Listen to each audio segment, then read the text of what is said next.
Class 9-এর Bangla ধুলা মন্দির। তোমরা সবাই মন দিয়ে শোনো, লেখো, সবাই সাবস্ক্রাইবটা দিয়ে দাও। প্রকৃতপক্ষে দেবতার আবাস কোথায়? কর্মের মধ্যে। ঈশ্বর কার কাছে বাধা থাকেন? ঈশ্বর সৃষ্টির কাছে বাধা থাকেন। কবির মতে প্রকৃত ধর্ম কি? কবির মতে প্রকৃত ধর্ম হচ্ছে কর্ম। ঈশ্বরের দু হাতে কী লেগে থাকে বলে কবি মনে করেন? দু হাতে ধুলা লেগে থাকে। কবি পূজারীকে কি ছেড়ে ধুলার পরে আসতে বলেছেন? কবি পূজারীকে বসন ছেড়ে ধুলার পরে আসতে বলেছেন। প্রকৃত ধর্ম কি? মানবতার সঙ্গে করে কর্মযোগে যুক্ত হয়, নামই হলো প্রকৃত ধর্ম। ভক্তরা ভজনা বা পূজার্চনা করেন কেন? ভক্তরা ভজনা বা পূজার্চনা করেন ঈশ্বরকে লাভের উদ্দেশ্যে। প্রকৃতপক্ষে দেবতা বা ঈশ্বরের বাস কোথায়? প্রকৃতপক্ষে দেবতা বা ঈশ্বরের বাস কর্মযোগে যুক্ত মানুষের মাঝে। কর্মযোগে যুক্ত মানুষের মাঝে। কবিতাটি কবি কোন কাব্যগ্রন্থ অন্তর্গত? গীতাঞ্জলি। ধুলামন্দির কবিতা কবিকে রবীন্দ্রনাথ ঠাকুর। কবির মতে দেবতা আসলে কোথায় থাকেন? শ্রমজীবী মানুষের মধ্যেই থাকেন।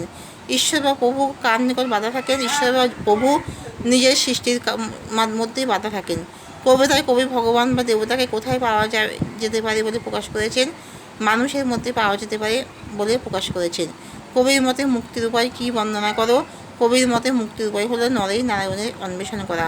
শ্রমজীবীদের সঙ্গে যুক্ত হলেই মানুষের মুক্তির উপায় মিলবে। কর্মযোগ বলতে কী বোঝায়? কর্মের প্রকৃত অর্থ কী? কর্মযোগ বলতে বোঝায় কর্মের সঙ্গে যুক্ত হয়ে জীবনযাপন করা। জ্ঞানযোগ, ভক্তিযোগ, কর্মযোগ ছাড়া অসম্পূর্ণ থাকে। জ্ঞানযোগ, ভক্তিযোগ,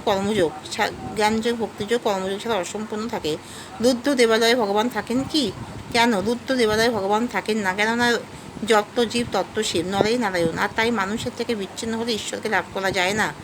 কবির মতে দেবতা প্রাপ্তির প্রকৃত উপায় কি? রবীন্দ্রনাথ একেস্ট্রা লিখেছেন, দেবতায় প্রিয় কবি প্রিয় রে দেবতা। দেবতার প্রিয় কবি প্রিয় রে দেবতা, অর্থাৎ মানব শরীরই ঈশ্বরের মন্দির। মানুষের কর্মই মানুষের ধর্ম, কর্মই ধর্মের বর্ম।